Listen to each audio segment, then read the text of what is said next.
বিগত 16 বছরে আমরা ঈদ করছি কিন্তু ঈদে আনন্দ পাই নাই। আজকে খুনে হাসিনার রায়ের মাধ্যমে তার মৃত্যুদণ্ড রায়ের মাধ্যমে আজকে বাংলাদেশে ঈদের আনন্দ বিরাজ করছে। আমি বলতেছি আচ্ছা ওকে, আসসালামু আলাইকুম রহমতুল্লাহ, সবাইকে আবারও শুভেচ্ছা। আপনারা নিশ্চয়ই রায় শুনেছেন, আমাদের অবজারভেশন এগুলো আমরা শেয়ার করছি। প্রথমত যে ব্যাপার, আজকের দিনটা একটা ঐতিহাসিক দিন বাংলাদেশের জন্য, রাজনীতিবিদদের জন্য। যে এই দেশে যে কেউ চাইলে ফেসিবাদ হয়ে ওঠার চেষ্টা কিংবা ফেসিবাদ হয়ে উঠতে পারলে কিংবা সবকিছু তার নিয়ন্ত্রণে থাকলে যা কিছু তাই করে পার পেয়ে যাবে, সেই ধারণা আজকে ভুল প্রমাণিত হয়েছে। আজকে আপনি যত বড় শক্তিশালী হন না কেন, জনগণের বিপরীতে যাবেন, ফেসিবাদ হয়ে উঠবেন, জনগণ তার জবাব দেবে। আজকে রায়ের মধ্য দিয়ে এই চূড়ান্ত ফেসিবাদের শিখরে যাওয়া শেখ হাসিনার যে ফাঁসির রায় ঘোষিত হয়েছে, এর মধ্য দিয়ে সকল রাজনীতিবিদদের জন্য একটি উজ্জ্বল শিক্ষা নেওয়ার মতো জায়গা আছে। দ্বিতীয়ত হচ্ছে, অনেকগুলো মামলা, অনেক হত্যাকাণ্ড, অনেক এরকম হত্যাকাণ্ড হয়েছে। সেই 2009 থেকে শুরু, 8 থেকে শুরু করে 2006 থেকে শুরু করে একেবারে 24 পর্যন্ত প্রত্যেকটা হত্যাকাণ্ডের বিচার হওয়া জরুরি। মাত্র একটা অভিযোগের 6টা হত্যাকাণ্ডের 12 জন সহ কিছু এক্সাম্পলের উপর আজকে বিচার হয়েছে। সবগুলো হত্যাকাণ্ডের এটা আওতায় আসে নাই। সবগুলো হত্যাকাণ্ডের বিচার হলে আরও অনেক অপরাধী এখানে ধরা পড়বে। সবগুলো বিচার দ্রুত হয়ে যাওয়া দরকার। সকল অপরাধীকে এই দ্রুত রায় ঘোষণা এবং রায় কার্যকরের দিকে আগানো দরকার। এভাবে পেন্ডিং রেখে অনেকগুলো মামলা যে পেন্ডিং আছে সবগুলো দ্রুত হয়ে যাওয়া দরকার। থার্ড হচ্ছে, আজকে যাদের ফাঁসির রায় ঘোষণা হয়েছে দুজনে দেশের বাইরে, সেখান থেকে ধরে নিয়ে এসে ফাঁসি কার্যকর করার ব্যবস্থা রাষ্ট্রকে দ্রুত করতে হবে যে কোনো মূল্যে। তাহলে পরে এই বাংলাদেশে আর কখনো ফেসিবাদ আসবে না। ফেসিবাদের সকল রকমের সিমটমসের খবর রচিত হবে।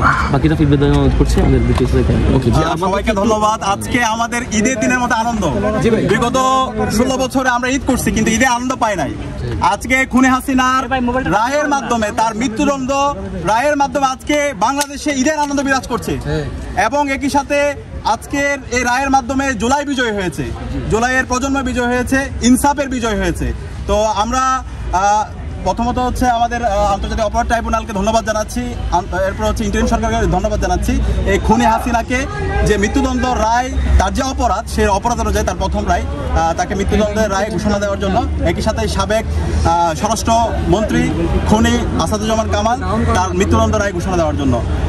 এবং আরেকজন যে পুলিশের আইজিপি, আমাদের আশা ছিল তাকেও ন্যায্য বিচারের আওতায় নিয়ে আসা হবে, কিন্তু তার যে 5 বছরের কারাদণ্ড দেওয়া হয়েছে সেটাই আমরা সন্তুষ্ট না। আমরা আশা করব তার এই রায়টা যেন নতুনভাবে রিভিউ করা হয়, কারণ সে যেভাবে সারা ঢাকা এবং সারা দেশে গণহত্যা এবং শিশু হত্যায় তার নির্দেশ হয়েছে, সেই অনুযায়ী সে রাজসাক্ষী ছিল। কিন্তু আমরা আশা করেছিলাম তার যে বিচার, সে জায়গায় আরও ন্যায্য বিচার নিশ্চিত করা হবে, কিন্তু সেটা নিয়ে আমরা সন্তুষ্ট না। আমরা অনুরোধ করবো সেই জায়গায় যেন রিভিউ করা হয়। এবং একই সাথে এই খুনি হাসিনা এবং তার দোসররা আজকে এই দেশ থেকে পালাইছে, তাদের রাজনীতি কিন্তু ক্লোজ হয়ে গেছে 5 আগস্টেই। বাংলাদেশে আর তাদের রাজনীতি কখনো ফিরে আসার সুযোগ নাই। আজকের রায়ের মাধ্যমে তাদেরকে একদম কবরস্থ করা হয়েছে।